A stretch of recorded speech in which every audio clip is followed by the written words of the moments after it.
vai ser show. As vendas estão bombando na internet. É dinheiro ou cartão? De dinheiro ou cartão? Aqui o álcool em gel.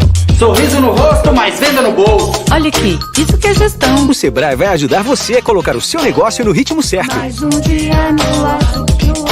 Com até 70% nas consultorias tem negócios digitais, controles financeiros, vendas, cuidados, pós-Covid, redução de custo e melhorias de processos. Isso aqui no Sebrae. Com o Sebrae. Lá no Sebrae. E aí, pegou o ritmo?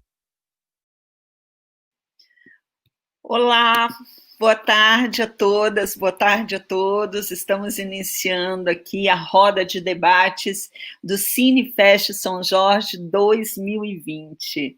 É com muito prazer que a gente faz mais uma vez esse festival, que está na 4ª edição, e desta vez todo online, a quebrada online, os filmes online, as oficinas também, e os debates.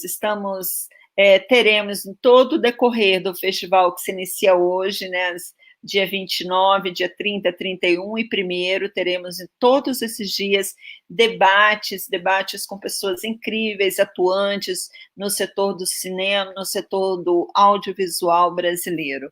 E eu gostaria de abrir, né, essa roda de debates, trazendo uma pauta importantíssima, né, que é o link, né, o casamento entre a educação e o audiovisual. E para conversar conosco, trazer aqui, somar, trazer suas experiências, nós teremos Clarice Cardel, teremos Denise Moraes, teremos John Fletcher e teremos Ricardo Macedo. São todos atuantes do setor do audiovisual, são todos são da academia também, alguns são professores, e eu vou pedir que cada um se apresente, que eu acho que é mais legal cada um falar, né, do que faz e da sua contribuição aqui nessa mesa de hoje. O Festival Cinefest São Jorge, que está na sua 4ª edição, está muito, muito feliz e muito agradecido de ter todas essas pessoas aqui conosco hoje. Clarice, por favor, se apresente, dê um alô e um axé aí para o festival todo. Oi, muito feliz de estar aqui nesse festival, que é online. Eu preferia estar numa cachoeira em São Jorge com vocês, mas onlinemente a gente, assim, pelo menos não pega chuva, né? Eu sou Clarice Cardel, eu sou atriz, e há 20 anos eu trabalho com teatro para primeira infância, para crianças de 0 a 5 anos, e recentemente, há 2 anos, eu criei um canal chamado Bebelume. Convido a todos, para quiserem conhecer o trabalho, entrem no bebelume.com.br, Bebelume com E no final, e é um canal em que a gente faz e cria conteúdos poéticos para a primeira infância, para esse público normalmente que não é contemplado, não é pensado. Então, é uma militância que eu faço parte da arte para os seres humanos desde que eles nascem, e eu sustento com veemência que nós todos nascemos poetas, e criamos conteúdos audiovisuais para essa faixa etária. E eu espero contribuir aqui na conversa com o que vocês quiserem. Obrigada, Clarice. Certeza que você vai somar muito aqui ao nosso debate. Eu gostaria de passar a palavra aí para a professora, diretora, Denise Moraes. Por favor, Denise. Então, Rita, obrigada pelo convite. Também gostaria de agradecer a coordenação do evento também, né, por possibilitar esse encontro, né, esse lugar de debate, acho que é muito importante. Bom, meu nome é Denise Moraes, eu sou formada em cinema e audiovisual, sou professora da UNB, do curso de audiovisual da Universidade de Brasília, e também sou diretora de filmes, já dirigi alguns curtas, e agora dirigi há pouco tempo meu primeiro longa, né, que está em fase de finalização, e é isso, estou aqui disposta a debater com vocês, né, esse tema que é muito importante, né, principalmente para o momento atual que a gente está vivendo, é isso. Obrigada, Denise. Eu vou passar a palavra agora para o professor John Fletcher. Por favor, professor, se presente. Posso te chamar de professor? Você mostrou que seu currículo, você é crítico de cinema, é curador de cinema e professor, não é isso? Isso, Rita. Boa tarde. Muito obrigado pelo convite. Boa tarde a todas e todos. Meu nome é John Fletcher. Eu sou professor do curso de Artes Visuais da Faculdade de Artes Visuais da UFPA, aqui em Belém.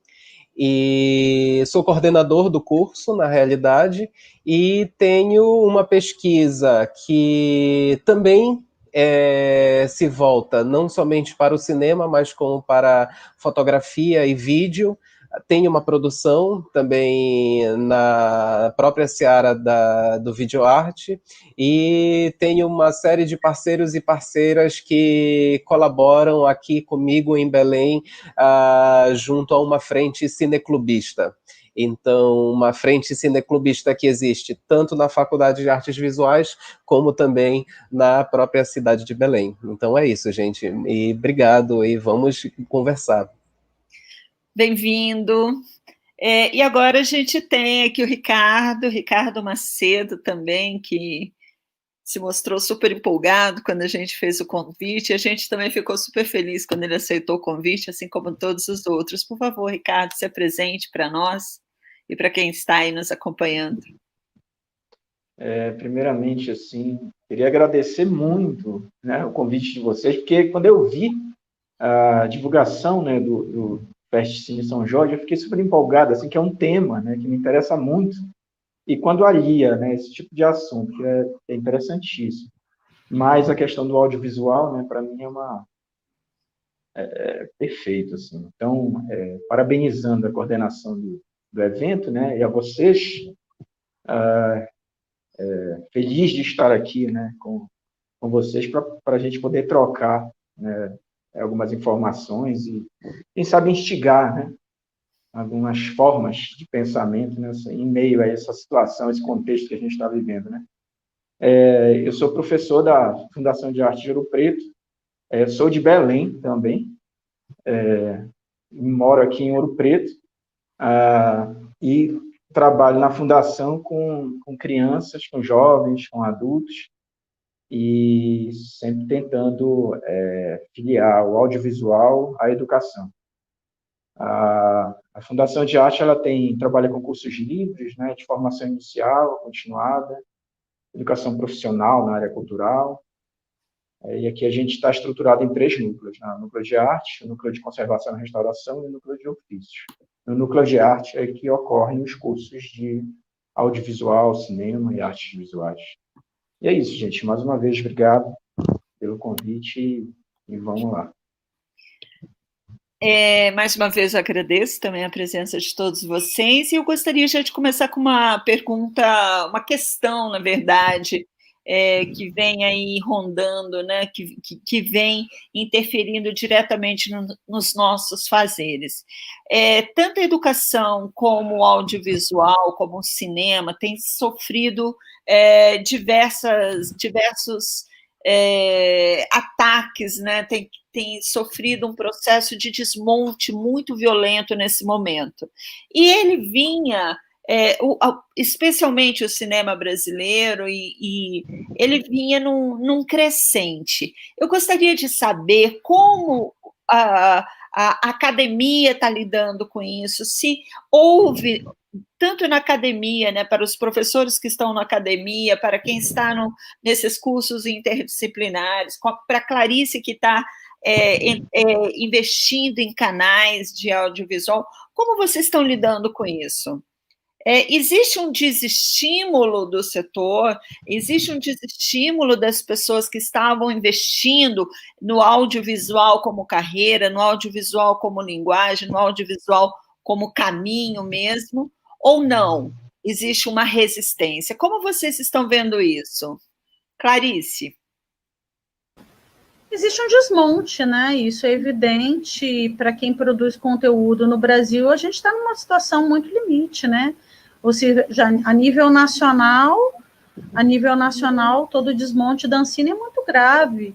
inclusive todas as parcerias com as televisões público-privadas, né? Tudo que se fazia com a TV Brasil, com essa TV Escola, está tudo paralisado. Então, é um momento crítico para todo o audiovisual brasileiro, está todo mundo resistindo como pode e meio que tentando descobrir. No meu caso em específico, a gente tem tentado apostar sempre, a gente ainda é um pouco, foi beneficiado um pouco com o Fundo de Apoio à Cultura, ainda tem um resíduo do que ainda aconteceu do Fundo de Apoio à Cultura, que acontece com muita precariedade atualmente, mas o que a gente produziu é feito com apoio do Fundo de Apoio à Cultura, e a gente tem tentado se mover por circuitos internacionais, mas em qualquer feira internacional de audiovisual que a gente participa, a gente agora acabou de participar do MIP Júnior em Cannes, online, de forma online, que aconteceu esse ano, mas todos os contatos falam, mas qual é a televisão que você está trabalhando junto, pública, no Brasil?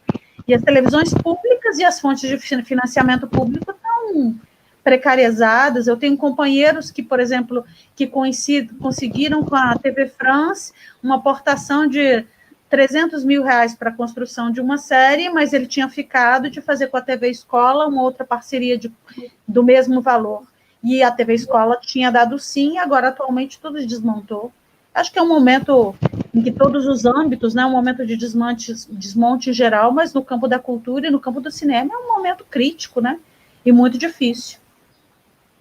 Sim. Ricardo, como que uma Fundação das Artes em Ouro Preto, que é um lugar tão tradicional, que pulsa cultura e que também tem uma tradição muito grande de audiovisual, vem encontrando saídas para sobreviver nesse momento?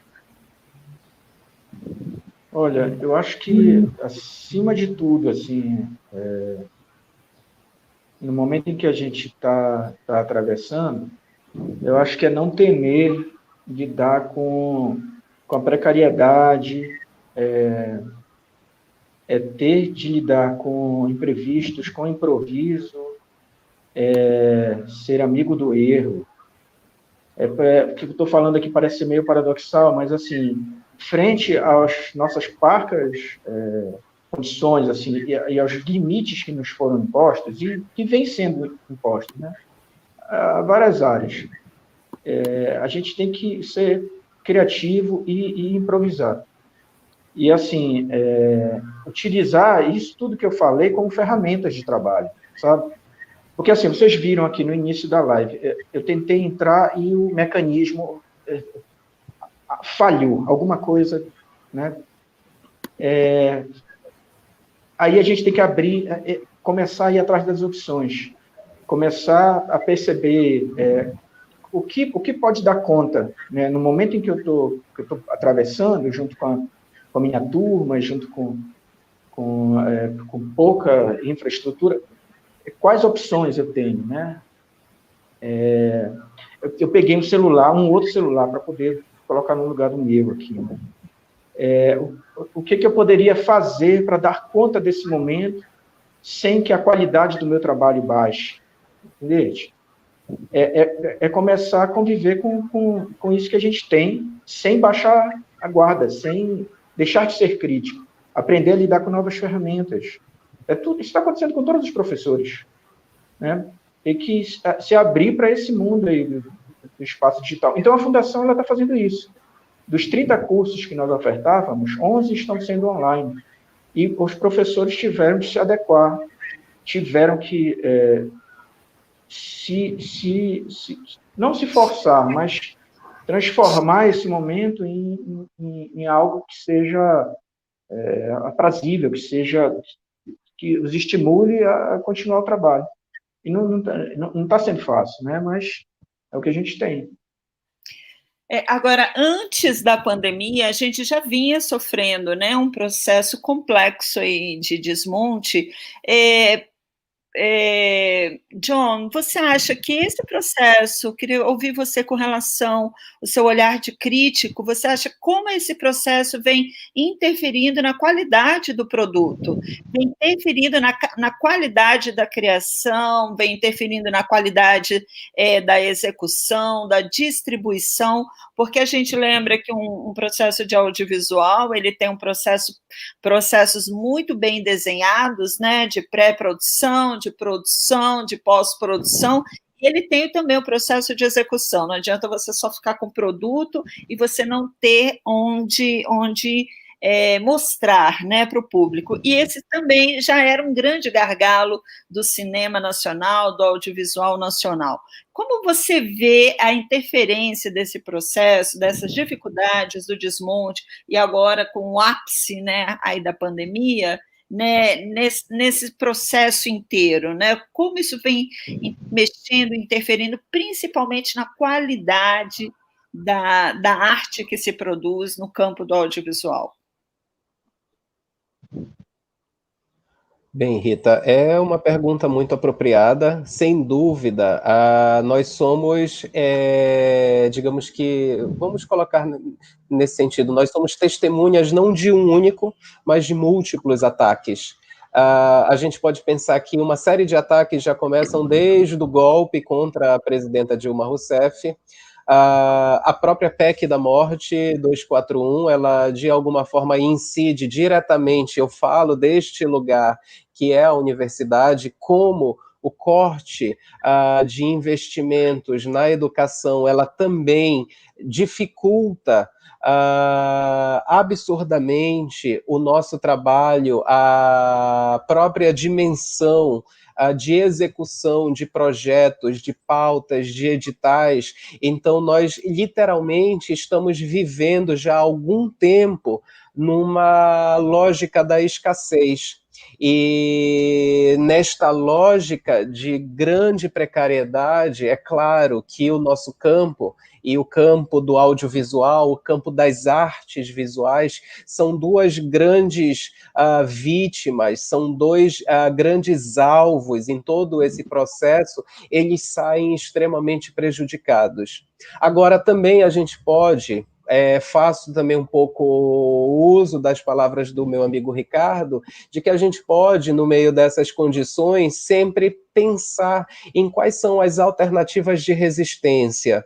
É sempre muito importante lançar um olhar histórico, mesmo recente, em torno do nosso país, para tentar entender como é que outras gerações, em contextos anteriores, como é o caso da ditadura civil-militar brasileira, também teve de se ver em face a uma precarização, em face a um obscurantismo que asfixiava a sua atuação profissional e a sua interlocução com a sociedade. E não foi este motivo, não foi este fato que simplesmente nos freou.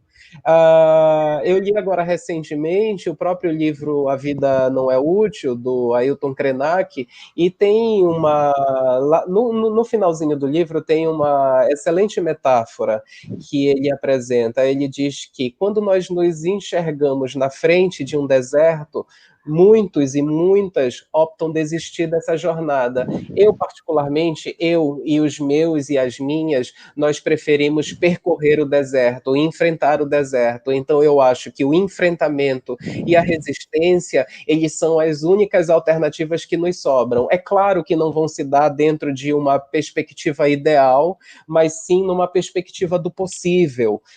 Quando chegou a própria pandemia, ali ela já estava sendo anunciada já desde o... A gente tem artigos que falam que ela já estava sendo anunciada há alguns anos, mas quando nós nos vimos em face a ela no começo do ano, inicialmente ficamos um pouco atônitos, desarticulados, mas o isolamento, pelo menos aqui em Belém, ele começou por volta de março. Primeira quinzena de março. Então, a gente teve um determinado momento de apreensão para entender o que é que estava acontecendo, como é que nós poderíamos agir, e a partir de abril e maio, mais especificamente, nós começamos a rearticular e utilizar as redes sociais, as redes digitais, como parceiras, como essas alternativas também de comunicação. A comunicação, mais do que nunca, ela é a nossa aliada, ela precisa ser defendida numa comunicação que se compreenda como crítica e adequada a um contexto de grande assimetria como é este brasileiro pelo qual nós estamos passando hoje em dia, correto? Correto. Denise, por favor, suas considerações sobre isso. Você que está num lugar, a UNB, o curso, né, de cinema, o curso de comunicação da UNB é um curso extremamente procurado, valorizado. De lá saíram grandes profissionais para o cinema nacional. Como você vê esse momento e como você percebe os alunos também nesse momento, né?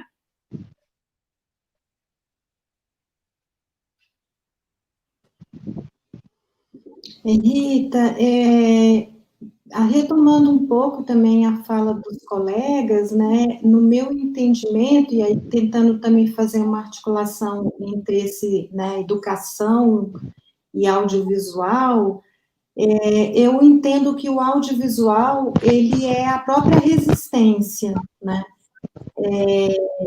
Eu vejo, assim, duas reflexões, acho que a gente poderia fazer, né, dentro desse nosso tema aqui, do debate, e a primeira, eu acho que seria entender a linguagem audiovisual. Então, aí eu fico pensando numa possibilidade, né, uma reflexão, uma proposta, sobre o ensino dessa linguagem no contexto da educação básica, aí no caso do ensino fundamental e médio, né?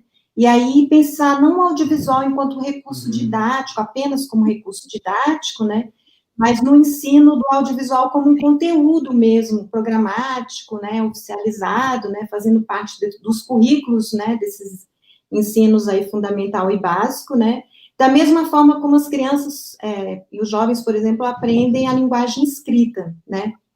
E aí, quando eu falo entender o audiovisual, eu estou falando do audiovisual enquanto uma linguagem diante das suas especificidades. Aí eu falo, por exemplo, do uso dos enquadramentos, né, dos ângulos da câmera, as cores da direção de arte, etc., né?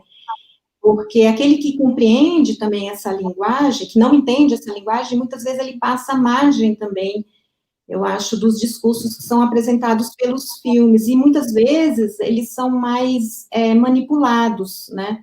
E aí a gente pode, de repente, falar um pouco depois das fake news, né, que se serviram muito do audiovisual nesse sentido, né? Mas eu acho que não é só isso, eu acho que não só ensinar os jovens e as crianças... Eu acho que, principalmente, né, ensinar os jovens e as crianças a refletir sobre a importância e o lugar do audiovisual na nossa sociedade, né? Eu acho que é bom lembrar que há pouco tempo o cinema era um privilégio para poucos, né? Você precisava de uma câmera especial, você usava películas caras, né, e finitas, né? E hoje quase todo mundo tem uma câmera na ponta dos dedos, né? E as formas de compartilhamento também são infinitas, né? As imagens, na verdade, elas são nômades, né? Você faz um filme aqui e você disponibiliza esse filme no seu Instagram, né? Em segundos ele está do outro lado do mundo, né? Então, questões, eu acho que como essa, elas têm um lugar na educação, deve ter, né? Um lugar na educação formal dos jovens. E, por outro lado, eu acho que não só entender a linguagem audiovisual, mas se apropriar dessa linguagem, né, que acho que isso é um ponto importante também como resistência, né. E aí, no contexto da formação, e aí eu olho muito para as alunas, né, e os alunos estudantes do nosso curso, né, que cursam, né, que fazem realmente essa formação em audiovisual, né, aqueles que querem assim, se apropriar dessa linguagem, né, para realizar obras audiovisuais e querem se colocar no mundo, acho que por meio dessa linguagem, né. E aí eu acho que tem uma pergunta que eu acho que é fundamental, que é qual audiovisual nós estamos ensinando nas universidades e nessas instituições superiores, né. A gente pode citar um pequeno exemplo, por exemplo, o ensino da disciplina História do Cinema. Normalmente ela se dá sob o ponto de vista dos homens, né? Não leva em conta as contribuições das mulheres na história do cinema. Então, acho que nesse sentido é importante também que os cursos, né, os docentes, os cursos, enfim, se debrucem sobre os seus currículos e façam essas reflexões e essas atualizações sobre esses conteúdos, sobre metodologias, etc., né. No caso do nosso curso, o curso de audiovisual, a gente vem fazendo essa reflexão, então a gente está propondo uma mudança no nosso currículo, no currículo atual, desde as questões de conteúdo até as questões de metodologia, né? E aí eu acho que vale também a gente ressaltar a importância, por exemplo, desse espaço que a gente está tendo aqui para trocar ideias, né? E também de fóruns, né? Das entidades também dentro do audiovisual, e aí eu posso citar, por exemplo, a Focine, da qual eu faço parte, né? Ela criou uma redes nacionais de docentes nas diferentes áreas. Então, você tem ali uma rede nacional de professores, né, de docentes, por exemplo, na área de produção, ou na área de direção, na área de edição, etc. E eu acho que isso possibilita também uma reflexão mais coletiva sobre essas questões que você está trazendo, né, e também muito sobre esses conteúdos que a gente está ministrando nos nossos cursos, né, o modo como nós estamos ministrando, e outras questões também que eu acho que são relevantes, por exemplo, a formação acadêmica em relação ao mercado de trabalho. Então, essa relação também entre academia e mercado de trabalho, né, que eu acho que é um ponto também que a gente deve se debruçar. Sim. Então, é isso, assim, eu me lembro, né, fico pensando um pouco num ator que fez o nosso último filme, que é o Luan. Ele é um jovem indígena, ele mora em Dourados, né, numa aldeia indígena, e ele nunca, assim, ele era um estudante da universidade, então a gente tem que valorizar as cotas, né, que também dão acesso, né, às pessoas, né, que têm dificuldade, né, de entrar, de acessar a universidade, o estudo superior, e ele, através do filme, então, ele foi selecionado para ser o ator principal, e ele se encantou pelo audiovisual, né, e a partir dessa experiência, ele virou um ser audiovisual, né, e ele criou um canal no YouTube que chama Da Minha Aldeia para o Mundo, né. Que lindo! E ele conta as histórias dele, ele faz os filmes dele, né? Então, eu acho, para mim, eu acho que é isso, eu acho que e ele aprendeu aí, assim, trabalhando, né, ali junto com a gente. Mágica aconteceu no próprio set, né? Exatamente. E eu acho que é isso, eu acho que, né, o audiovisual, e quando a gente pensa no Luan, né, eu acho que o audiovisual é a própria resistência, né? Acho que essa é a minha fala. Clarice, eu queria ouvir um pouco da Clarice, porque a Denise entrou na questão de conteúdo, e você lida com um conteúdo muito específico, aliás, um público muito específico que exige, né, um desenvolvimento também muito específico com relação para chamar atenção, para prender esse público, para passar a mensagem, né, que você quer passar. Conta um pouquinho para nós de como você chegou nisso e como que você exercita, né, a linguagem do audiovisual, aí que a Denise também falou, né, os enquadramentos, direção de arte, todo esse processo na sua criação e também na aplicação do seu conteúdo para esse seu público, que é a ponta, é o início de tudo. Conta para gente um pouquinho. Seu áudio está fechado. Ontem eu participei de um congresso da Universidade Federal.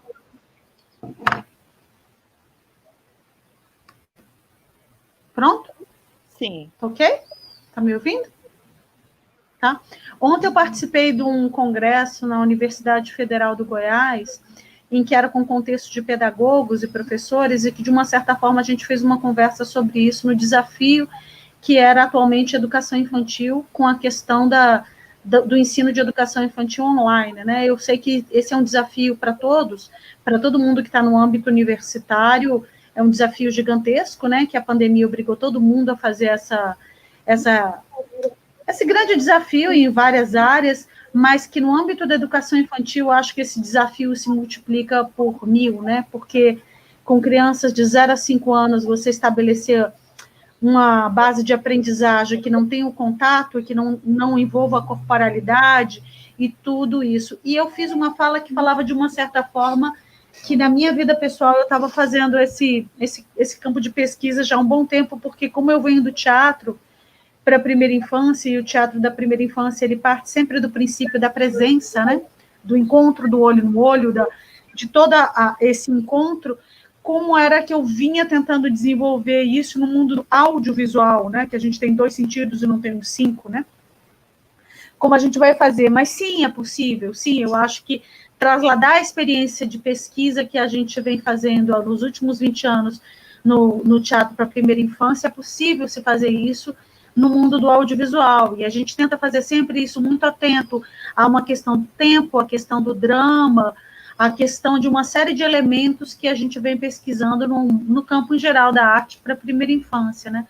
Eu sustento sempre que, muito pelo contrário, que se tem um preconceito pré-estabelecido que a arte para a primeira infância tem que ser algo simplista ou algo menos sofisticado, e justamente a nossa experiência no teatro, ela mostra justamente o oposto, no sentido da capacidade que o ser humano nasce aberto para a maravilha, para a poesia, para ver a beleza, e por essa capacidade de se conectar com o essencial da vida, e isso não sempre é simples.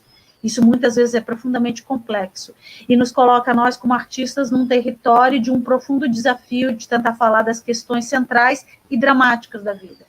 Sempre me perguntam no teatro de como você faz para que o seu trabalho conecte com a primeira infância, o que artifício você usa. Eu falo, olha, eu me utilizo de todos os artifícios que as linguagens, tanto cinematográfica como teatral, me oferecem, mas eu sei que o coração de onde eu me conecto é o drama. De que algo importante está acontecendo, e é algo que a mim, como artista, me atravessa, e que me diz que é algo fundamental, é necessário ser comunicado a esse outro ser humano, que eu considero como sujeito, como respeito, e que, sendo uma criança de 2 anos de idade, como 3 anos de idade, é um sujeito completo respeito, pleno de símbolos, pleno de arquétipos, e aberto para conteúdos mitológicos e conteúdos essenciais que me atravessem, que me conectem a mim como artista, como ele. É isso. É um pedacinho do meu mundo de pesquisa. Lindo tudo isso, hein, Clarice? É um trabalho profundo, né? Eu acho muito interessante essa fala que você fez, de que existe um entendimento de que não é necessário um aprofundamento, que não é necessário uma linguagem refinada, cuidada, elaborada, né? Em muitos casos do cinema nacional. E principalmente, eu ouvi você falar, nunca tinha pensado especificamente para esse público que você trabalha, mas eu queria dialogar um pouquinho com o Ricardo. Me preocupa um pouco, Ricardo, o que a gente vem vendo aí, junto com essa coisa que a gente iniciou do desmonte, da dificuldade, né? O audiovisual brasileiro, ele não é, o cinema brasileiro, ele não é tão jovem, ele tem quase a mesma idade do cinema mundial, a gente sabe disso, mas ele tem cortes abruptos, né? Porque toda vez que chegam governos totalitaristas, governos que vêm com uma proposta centralizadora, eles atacam direto o audiovisual, né? Eles atacam o cinema, e com isso a gente tem diversas vezes ruptura no desenvolvimento desse processo. Então, me preocupa um pouco os processos de elaboração também desses produtos, né? Eu não sei como é que você está lidando com isso, como que você olha para isso, principalmente no que diz respeito aos conteúdos, né? Como passar um conteúdo para essa linguagem do audiovisual e mantendo a qualidade técnica, a qualidade estética e compromisso ético, né? Eu queria ouvir um pouquinho do Ricardo e um pouquinho do John, assim, nesse campo. Você está com áudio mutado. É interessantíssima essa tua pergunta. Abriu. É interessantíssima essa tua pergunta. Alguns teóricos, como Fritjof Capra, vou ser um pouquinho chato aqui, acadêmico, mas eles nos dizem o seguinte, eu acho que até Edgar Morin, em todos os momentos de crise e de conflito, há determinadas modificações em vários contextos da vida. Essas mudanças elas são forçadas, mas assim, por outro lado, elas também abrem portas para outras formas elas dão transparência e tornam visíveis outras ferramentas, né, outras formas de percepção da realidade. O que isso tem a ver com arte? Em arte, em toda mudança, né, conflituosa na sociedade, alguns estudiosos perceberam que as obras, as composições, elas tendem a ter uma diagonal. A composição ela tende a ser diagonal. A diagonal dentro de uma composição é o que há de mais assim, instigante assim, em termos que propõe ritmo, né, propõe movimento, instabilidade. Enfim, mexe nas formas de produzir as obras de arte, né? O que eu estou querendo dizer com isso? É que esses momentos, eles são, na verdade, extremamente profícuos. Eles nos fazem, eles nos instigam a produzir de uma outra forma. É como se o conflito, ao invés de ele trazer um problema para a gente, a crise, né, ao invés dela trazer um problema grave para a gente, ele acaba trazendo uma outra forma de percepção do mundo. Ele acaba nos motivando a utilizar ferramentas de formas das quais a gente não utilizava antes. E pensar, né, um pouco para fora da caixinha, né? Pensar quais opções, né, como eu falei anteriormente, como é que eu posso estar lidando com isso que me foi dado como um limite, né, como uma escassez de recursos. Às vezes, produzir arte dentro de uma escassez de recursos instiga mais os processos criativos do que a gente ter várias opções, sabe? Sabe aquela pessoa que tem 100 opções, aí ela não escolhe nenhuma porque ela fica indecisa, ela não sabe o que escolher. Então, eu acho que às vezes o limite ele nos força, né? É tipo esgotamento, né? O Paul Pelbay fala muito sobre esgotamento. Quer dizer, a gente tem que, às vezes, chegar no fundo do poço e olhar para um lado e para o outro e não ver mais recurso nenhum, porque a gente já usou todos. E aí a gente cria recursos novos, sabe? Então, acho que a gente está nesse momento. Claro, isso é dolorido, né? Isso é muito dolorido. Mas, assim, eu acho que é o momento para a gente começar... A gente tenha sempre que ir ao fundo do poço, sabe?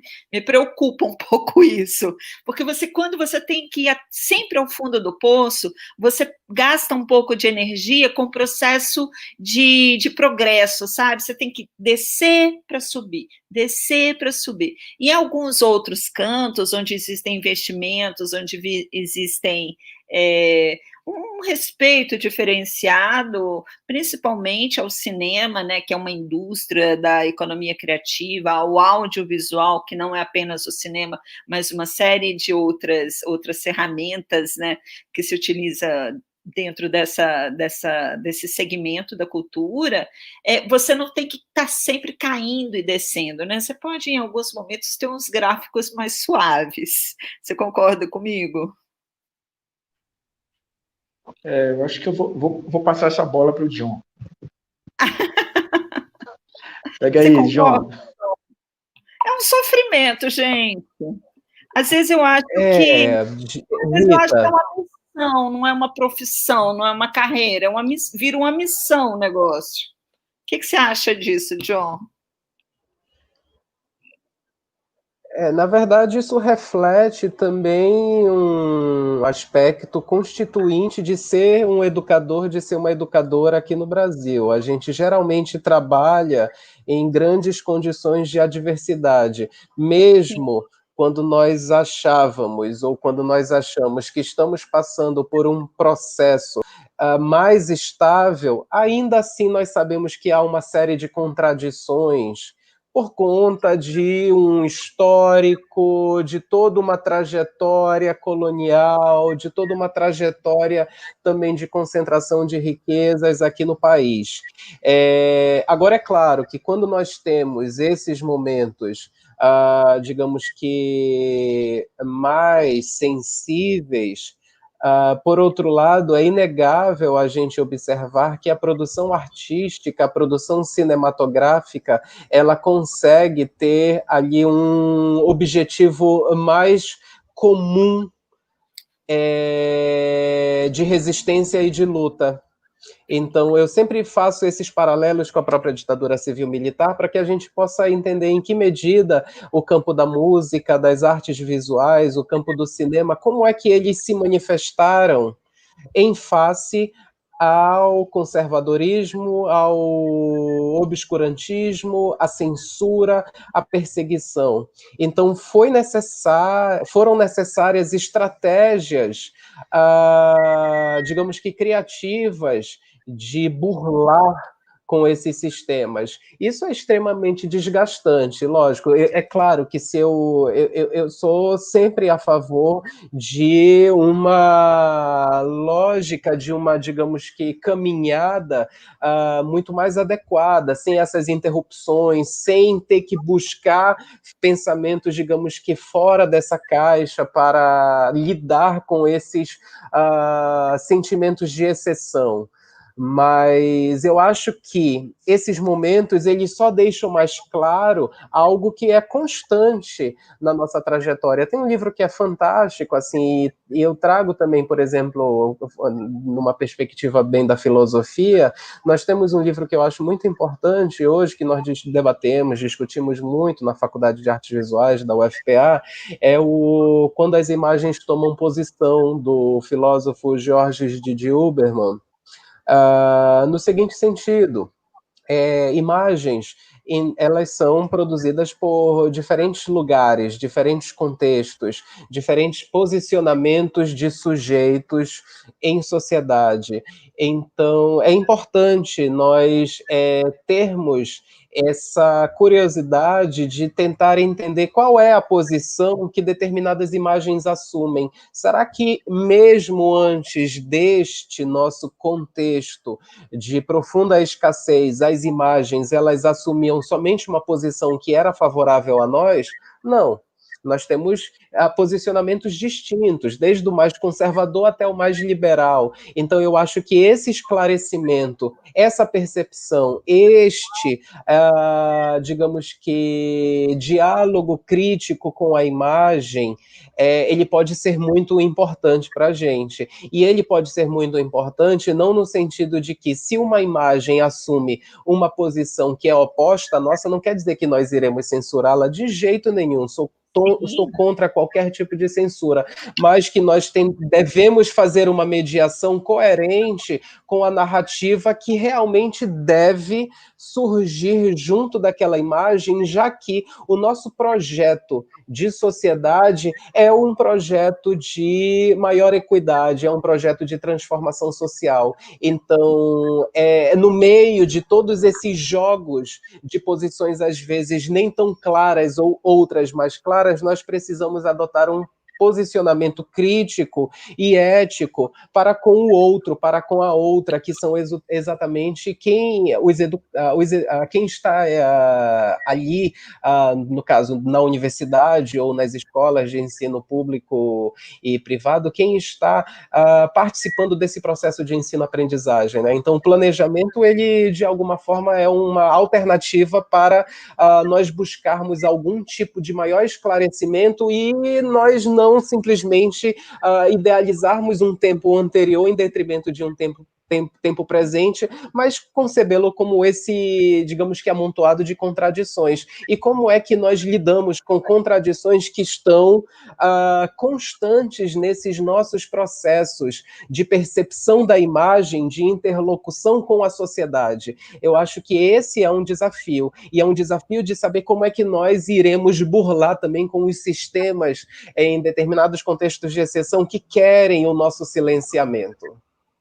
Sim. Eu fico pensando também e queria dialogar um pouquinho com a Denise, e fica aberto se alguém também quiser fazer alguma colocação. Foi falado aqui que nesse momento de pandemia, a rede educacional, né, passou para o sistema online. A Clarice também falou disso, né, e já foi falado aqui por todos nós. E a professora Denise, ela falou a respeito da questão da linguagem do audiovisual ser passada como uma disciplina. Me preocupa um pouco essa mistura que está sendo feita agora, sabe? Como se tudo tivesse virado audiovisual. Me preocupa um pouco também, assim, não é que me preocupa, mas me traz assim, uma inquietação, né? A questão de que todo mundo tem uma câmera hoje em dia, a popularização desse fazer, né, desse audiovisual, e como é que fica isso com relação à profissionalização? Sabemos que tanto a educação como a cultura têm um compromisso com a transformação social, isso é um fato, né? Mas nós sabemos também que o audiovisual, enquanto linguagem, enquanto cinema, ele também tem um compromisso com o seu desenvolvimento, e aí eu estou falando de desenvolvimento de novas tecnologias, técnicas, conteúdo. Como é que fica isso, né?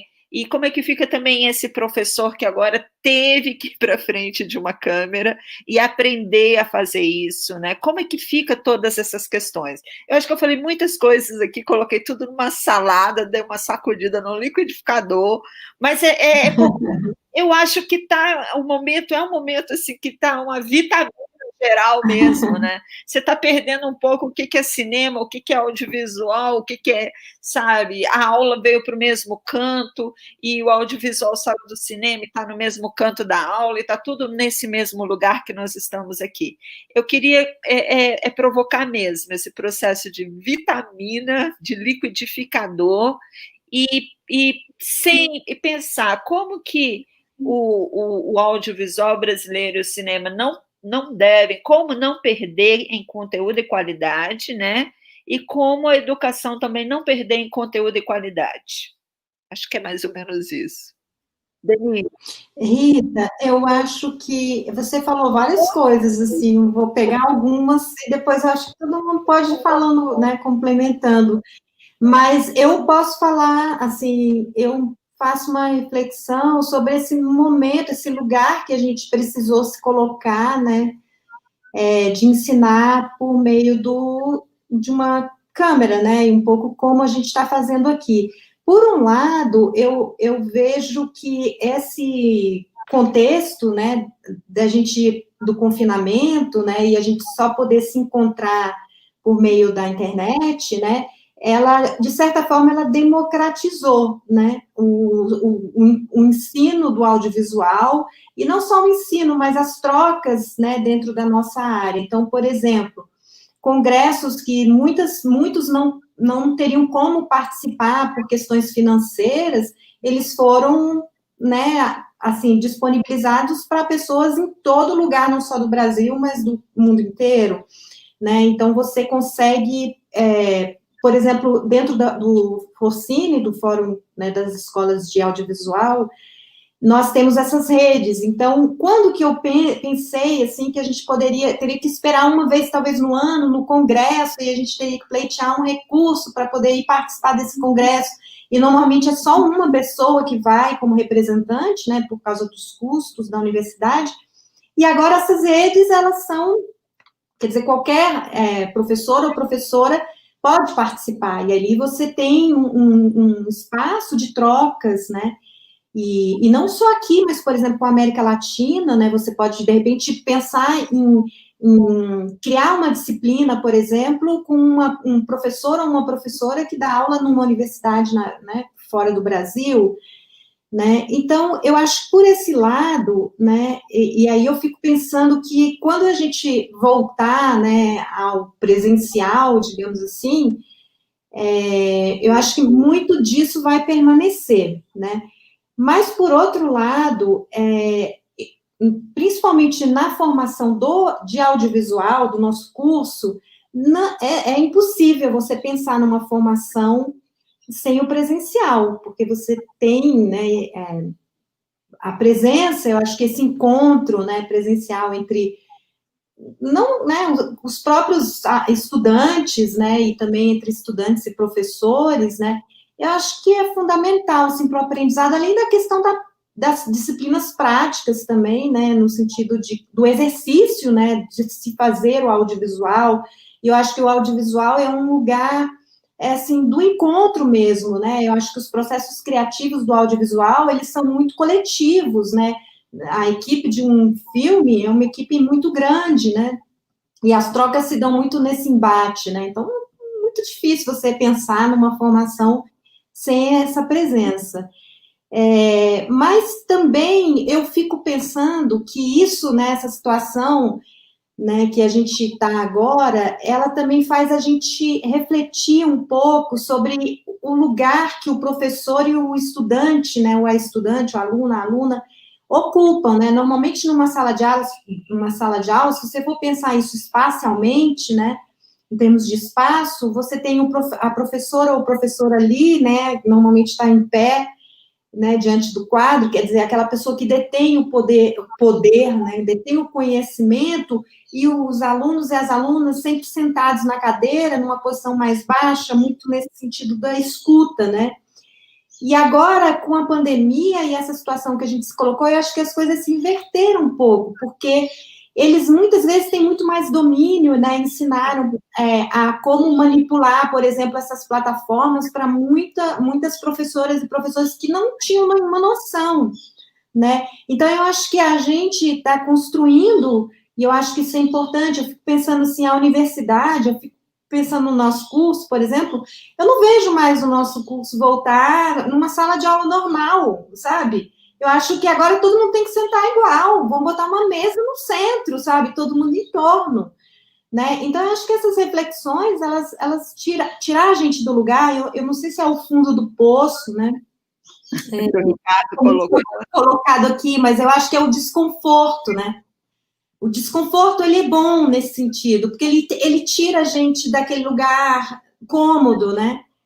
Então, eu acho que nesse sentido, eu chamo isso de desconforto e não fundo do poço, porque ninguém quer chegar no fundo do poço, e aí quando a gente fala de fundo do poço, a gente pensa muito na situação das universidades atuais, assim, né? Nesse desmonte mesmo das universidades, né? De querer privatizar o ensino público, né, de querer acabar com as cotas, né, então, por exemplo, a pós-graduação, né, agora as universidades, se elas quiserem, elas podem cobrar, né, né, na instância ali da pós-graduação, quer dizer, é como se eles estivessem comendo pelas beiradas, assim, eles vão pressionando, aí eles tiram um recurso aqui, né, a questão dos reitores, né, da lista tríplice, então eles vão fazendo isso justamente para acabar mesmo, né? Agora a gente está vendo a questão do SUS, né? Ninguém quer chegar nesse fundo do poço, né? Não vamos esquecer o fundo do poço. Esse eu acho que é outra questão. Eu acho que o Ricardo quer se defender do fundo do poço. Não, é porque eu lembrei de uma historinha aqui. Eu lembro de uma vez ir numa cidadezinha bem pequena de interior, e lá as pessoas utilizavam o smartphone, mas assim, ostentavam, assim, né? Nossa, tem um celular, né? Assim, desses multiuso e tal, iPhone, né? Era um capital simbólico. Mas, assim, a internet era muito ruim, sabe? A conexão era muito ruim. Então, quando funcionava o celular, já era muito bom, assim, porque às vezes nem a linha do celular funcionava direito, que diga a internet. Então, eu fiquei pensando assim nessa questão da qualidade, né? E também, voltando à questão do fundo do poço, às vezes eu acho que a gente tem que relativizar, né? O que eu acho que é qualidade? A partir de onde eu estou falando, né? Sei lá, de uma arte com referência europeia, de uma arte com referência norte-americana, uma arte, né, de procedência indígena. O que eu chamo de qualidade? E outra, eu estou comunicando, a partir do momento que eu faço algo, eu estou comunicando para quem? Qual é o meu público? Eu estou comunicando para o público da minha cidade, eu quero que Ouro Preto compreenda o que eu estou fazendo. Então, eu estou próximo desse público, porque geralmente eu assumo a minha culpa aqui, né? Enquanto instituição, as universidades fazem também isso, há um fosso entre universidade e comunidade.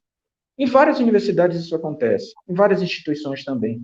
Então, eu fico me perguntando até que ponto. Eduardo Coutinho falava muito sobre conversas, né? Ele dizia, não, a gente tem que conversar. A gente não tem que dialogar com o outro.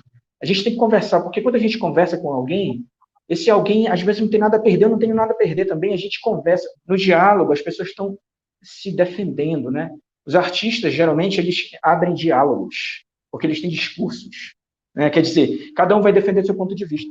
Aí o Eduardo, sabe, ele sempre cita essa coisa da conversa, eu fui atrás, para poder entender melhor. Mas voltando à questão do celular, né? Às vezes, a gente acha que é legal ter um celular, um equipamento de qualidade, mas a gente, às vezes, não percebe que, talvez numa cidadezinha dessa, que não tem internet, que não tenha, mal tem um celular, o radinho de pilha funciona muito bem. Então, sabe, às vezes é a gente perceber o que está ali naquele contexto para eu utilizar. Como é que eu faço para me aproximar dessa comunidade para saber como lidar, jogar com os signos, né? com os equipamentos, com a tecnologia. Cara, convívio. A gente tem que conviver com o outro. Aí vem a questão da diferença, né? Que está sendo muito defendida pelas políticas de gênero, pelas políticas da diversidade. Mas aí, como é que é estar nessa diferença? Para eu poder chegar à conclusão de que, sim, legal é eu tentar utilizar uma tecnologia, talvez, low-tech, né? Um radinho de pilha, uma voz do poste, não sei. Sabe, é se apropriar, é adaptar aquilo que o outro me oferta. João, você gostaria de fazer uma fala sobre esse liquidificador aí que eu propus? Sim, um comentário. Porque também, como eu estou aqui na região norte do país, então nós temos uma complexidade muito grande. Primeiro porque as distâncias, elas são realmente consideráveis. Aqui no caso, Belém é uma cidade com mais de 2 milhões de habitantes, mas na UFPA mesmo... Fala sobre esse liquidificador aí que eu propus. Oi, tá saindo um áudio.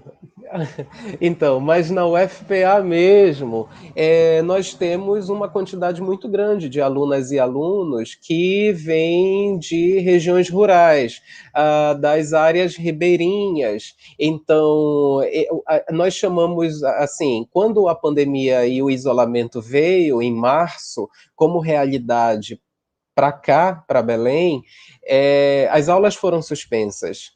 Os professores e as professoras começaram a elaborar estratégias de produção de conteúdos para as redes, Instagram, YouTube, utilizando plataformas como Google Meet, Hangouts, e as aulas, mais especificamente, elas começaram a ser planejadas para serem retomadas agora, no segundo semestre, a partir do final de agosto. Mas ainda assim nós estamos em processo, nós estamos no início de uma observação de um processo, porque muitas alunas nossas têm grandes dificuldades de poder participar das aulas online. Nós temos uma população economicamente vulnerável na UFPA, que é muito grande. Segundo a nossa última pesquisa, mais de 67% dos alunos da universidade vêm de grupos economicamente mais vulneráveis. E sendo que a UFPA é uma das universidades maiores do país em termos de quantidade de alunos. Nós temos quase 60 mil alunos na UFPA como um todo, e ela tem polos, na realidade, também no interior. Essa tem sido uma situação dificílima para a gente, porque o ensino remoto emergencial, ele mostra claramente os seus limites, ele não nunca vai poder substituir a dimensão presencial de uma sala de aula, até porque nós temos inúmeras disciplinas laboratoriais, práticas, e o convívio humano, ele faz uma falta tremenda nesse processo. Agora, como a professora Denise falou, nós também temos tido já alguns aprendizados prévios. Por exemplo, dou aula também em pós-graduação, casos de bancas, ou até mesmo reuniões de professores.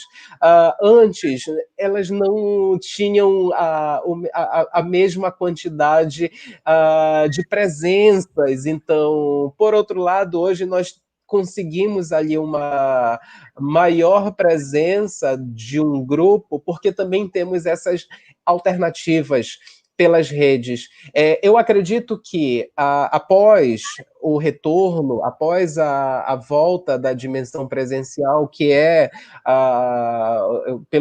nós estamos esperando ansiosamente por isso, mas nós teremos algumas estratégias que provavelmente elas devem se manter por terem mostrado muita pertinência nesse momento. A própria lógica de facilitar, de cortar gastos para que um examinador ou uma examinadora de um outro estado, até de um outro país, venha para cá para participar de uma banca, para participar de um concurso, isso em alguma medida pode ser negociado até com as próprias redes, as próprias reuniões de colegiados, mas a dimensão da sala de aula eu ainda não tenho uma resposta realmente para lidar, porque eu vejo muito claramente a quantidade de alunos e alunas que têm dificuldades, limitações, porque não possuem internet Wi-Fi, têm pacotes de dados muito restritos. Então, nós, ao mesmo tempo que observamos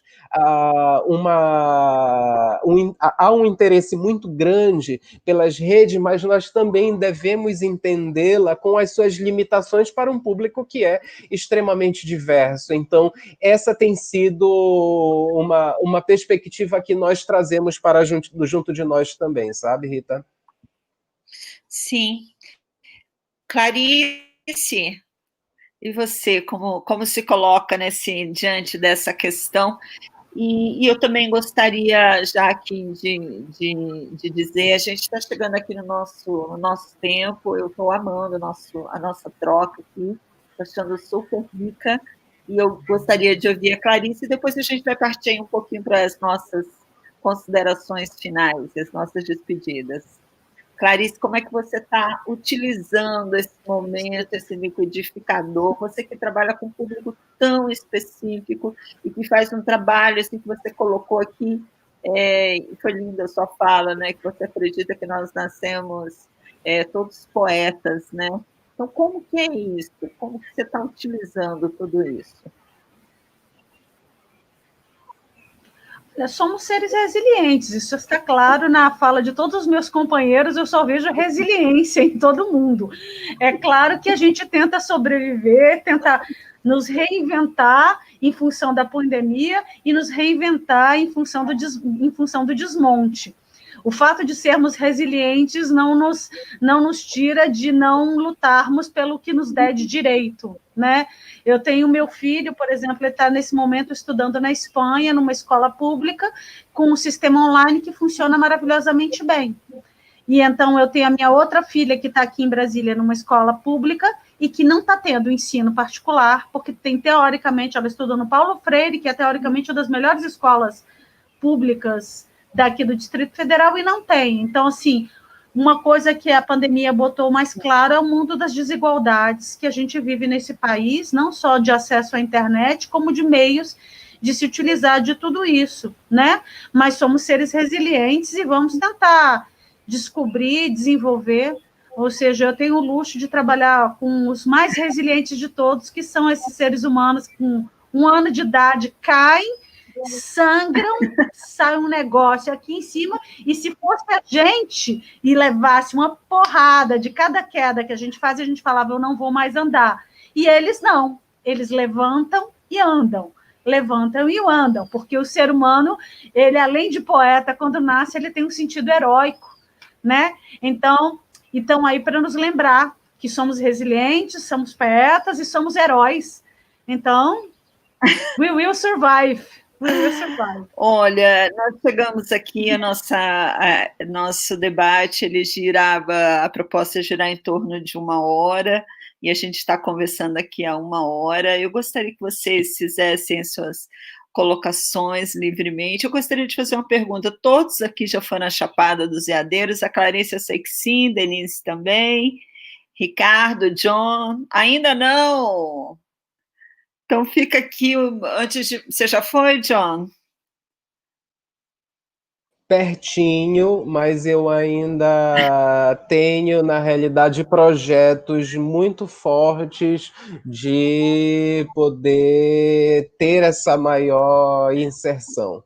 Já conheço, logicamente, algumas cidades no entorno. O que é interessante é que o Cinefest São Jorge é um festival de resistência, né? Um festival que leva debates como esse, que traz debates como esse, que leva cinema, né, para uma vila pequena, um lugar que tem como característica, né, o turismo como fonte principal de economia, mas que tem muita dificuldade a ter acesso, né, a uma cultura mais diversa, né? Embora vá muitas pessoas para lá, as pessoas vão, usam, conhecem os espaços, levam, tomam seus banhos de cachoeira, se purificam, se melhoram e vão embora. Então, o Cinefest São Jorge faz o caminho inverso, ele leva para lá essa cultura, esses debates, fortalecendo, né, mostrando que um lugar tão pequeno como a Vila de São Jorge pode ser também um lugar cosmopolita no que diz respeito aos temas, né, que o audiovisual, que o cinema propõe. Então, fica já aqui de cara o convite para o Ricardo, que não conhece. Você vai adorar, é linda, né? A Chapada é um lugar muito especial. E eu gostaria de abrir aqui para vocês deixarem aqui suas considerações finais sobre esse tema tão precioso, né, que é o audiovisual na educação. Eu gostaria só de reforçar que o Ricardo falou de uma coisa muito legal. Muitas vezes, quando a gente está falando do audiovisual, a gente sempre se reverte, se dirige, né, para o cinema, ou para a televisão, ou para outras linguagens nesse campo, mas a gente esquece da questão do rádio, que em lugares do Brasil, né, ela é super forte ainda, né, de quem trabalha só com áudio, né, não trabalha com visual. Então, é muito importante a gente entender isso também, e em muitos momentos, essa linguagem só do áudio, da rádio, foi um forte braço da educação, principalmente em regiões mais remotas, né, do Brasil. Então, queridas e queridos, por favor, fiquem à vontade. Eu já estou aqui cheia de gratidão, aprendi muito com todos vocês, achei esse momento, essa tarde, muito rica. Vamos começar pela Denise? Pode ser, Denise? Rita, só quero agradecer mesmo pelo convite, né? Eu acho importante a gente fazer esses encontros, abrir, né, esses espaços, né, para debater essas questões, né? Como eu falei no início, né, eu vejo muito o audiovisual como um lugar, né, de resistência, né? E eu acho que essa é a nossa função, né? Que seja, né, como professores, seja como realizadores, né? Eu acho que a gente tem que se unir, né? Seja lá na academia, seja no mercado, né? Seja, enfim, não importa. Eu acho que essa é a nossa missão, né? E é isso, só agradecer, né, o convite e vida longa ao festival. Ricardo, por favor. Eu vou terminar aqui a minha fala agradecendo, né, a vocês o convite e aos meus colegas, minhas colegas aqui. Gostei muito de poder estar trocando essas ideias aqui com vocês. E assim, Eu lembro que aí na Chapada tem visualização de OVNIs, né? Tem muitas, né? Eu gosto muito de ufologia, então aí me veio essa imagem em mente, sabe? Que a gente possa, porque em visualizações, em vigílias ufológicas, é isso. O cara às vezes fica 3 horas olhando para o céu escuro, né? Esperando que aquilo que se mova lá em cima não seja uma estrela nem um satélite, mas seja um disco voador. Então, eu acho que a gente tem que olhar mais, sabe, para o lado escuro, mas não com receio e com medo, né? Mas que a gente possa procurar nessa escuridão esses prodígios que possam vir a aparecer, né? Que possam entender, né? A escuridão como promessas, né? De coisas prodigiosas que possam vir a surgir. E aí o John falou sobre o deserto. Eu acho que o deserto é isso também, né? Para os judeus saíam do deserto não para se isolar, mas eles saíam porque eles sabiam que no meio do caminho eles iriam encontrar prodígios. Interessante isso, né? Eles saíam porque na cidade, nos templos, havia corrupção. Então eles iam para o deserto. E no deserto eles iam se surpreender com aquilo que está no porvir, né? Então que a gente, enquanto educadores, a gente possa acreditar mais, sabe? E possa se defrontar com a escuridão sem medo. É isso. Ricardo, a gente vê que você é um bravo, né, na luta, e sua fala toda veio, como a Clarice falou, com muita resiliência e também com muita força. Gratidão aí. John, por favor. Tirando aqui o mudo. Bem, gente, também quero agradecer a presença de quem está aqui podendo conferir o nosso bate-papo, agradecer a vocês, é um enorme prazer poder compartilhar esta tarde com Ricardo, Denise, Adriana, Rita. É fantástico, eu acredito que são esses momentos que nos fortalecem como sujeitos, como pessoas, é o momento em que nós nos reencontramos, nos fortalecemos enquanto rede, e aí por conta desta percepção minha, eu gostaria de reiterar para quem puder assistir o vídeo, quem está assistindo o vídeo, que nós não podemos abrir mão deste apoio ao audiovisual, deste apoio aos festivais de cinema,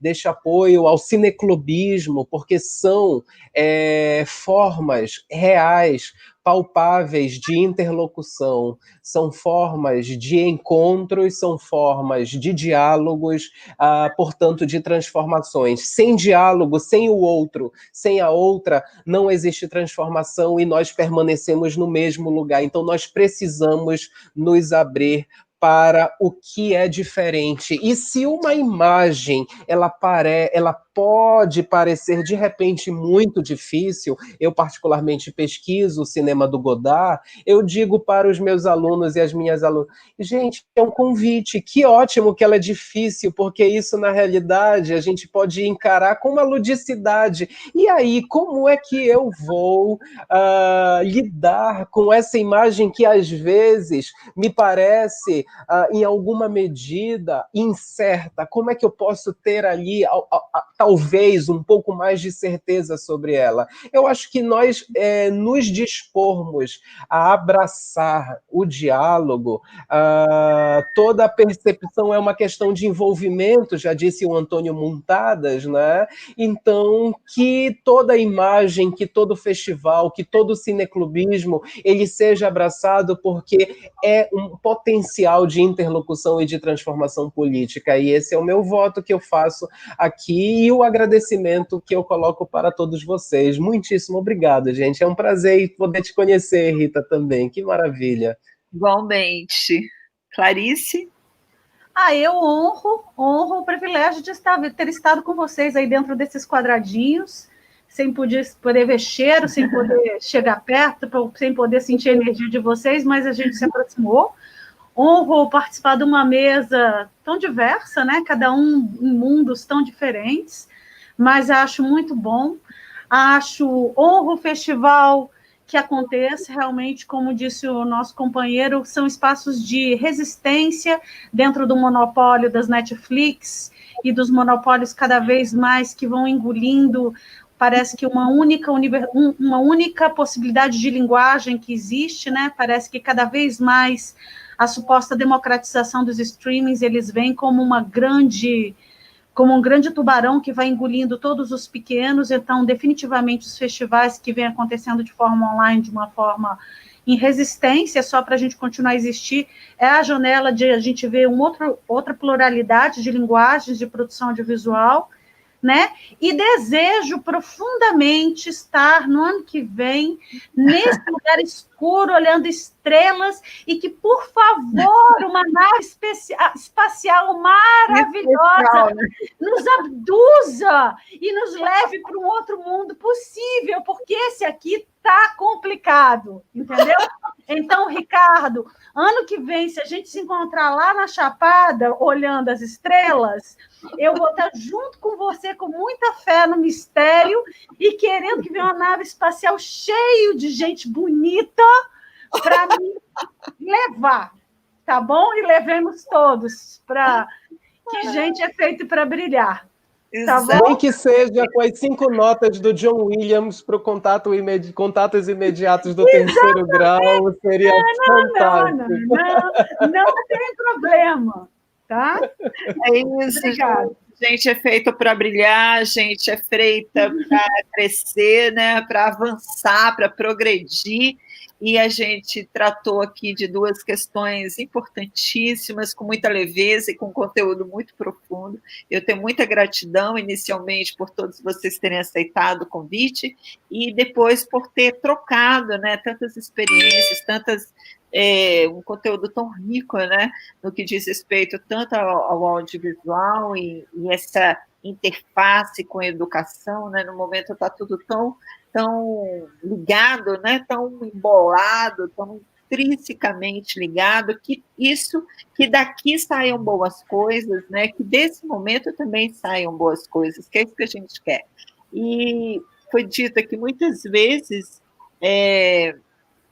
que nós somos resilientes, né, e eu fico aqui com aquela fala, eles não contavam com a nossa resistência, né, eles não contavam com a força da arte e do artista e das artistas brasileiras, e muito especial também dos profissionais da educação. Então, sigamos juntos, grande abraço a todos, um abraço virtual, mas que no ano que vem a gente esteja aí na Chapada junto. Quem não conhece, está aí o convite, não pode ficar sem ir na Chapada dos Veadeiros, e que no ano que vem a gente esteja juntos, numa hora dessa, saindo de uma cachoeira para ir para aquele cinema. Eu que, especialmente, durante os últimos anos, uma das minhas funções dentro do festival é fazer a cenografia do festival, porque o festival ele é feito num lugar que não é um cinema, então a gente, inclusive, faz o cinema fisicamente e faz as projeções. Esse ano é tudo virtual, mas que seja lindo igual. Eu gostaria aqui só de aproveitar esse último minutinho para dizer aqui que no festival nós temos a Mostra Competitiva Centro-Oeste, a Mostra Competitiva de Cinema Fantástico, temos uma Mostra Mix, Mostra de Clássicos do Centro-Oeste, temos oficinas também de yoga na praça, live na trilha, temos oficina do olhar e temos até domingo, sempre às 16 horas, debates sobre diversos temas, né, pertinentes aí ao momento. Agradecemos profundamente também a todas as pessoas que apoiam, que patrocinam, que auxiliam esse festival, que, mais uma vez eu digo, um festival de resistência, né? É tirar do centro e levar para os outros lugares, né, o cinema nacional, que muitas pessoas não teriam a oportunidade de ver. Dialogando aqui com a Clarice, um dos maiores números de espectadores, de participantes e de fãs do festival são as crianças de São Jorge. É impressionante, elas invadem assim, e os adultos ficam em pé, e elas sentam todas nas primeiras fileiras, assim, curtem os filmes, é impressionante. E então fica aí nosso convite para que as pessoas acompanhem o festival até domingo, acompanhem esses debates, mais uma vez, gratidão. E também muito obrigada ao Sebrae Goiás, que está dando o apoio, né, às transmissões das rodas de debate. Muitíssimo obrigada e nos vemos no mundo das lives, nas cachoeiras, nas telas, por todos os lados. Gratidão. Hoje vai ser show. As vendas estão bombando na internet. É dinheiro ou cartão? Dinheiro ou cartão? Aqui o álcool em gel. Sorriso no rosto, mais venda no bolso. Olha aqui, isso que é gestão. O Sebrae vai ajudar você a colocar o seu negócio no ritmo certo. Mais um dia no azul. Com até 70% nas consultorias tem negócios digitais, controles financeiros, vendas, cuidados pós-Covid, redução de custo e melhorias de processos. Isso aqui no Sebrae. Com o Sebrae. Lá no Sebrae. E aí, pegou o ritmo?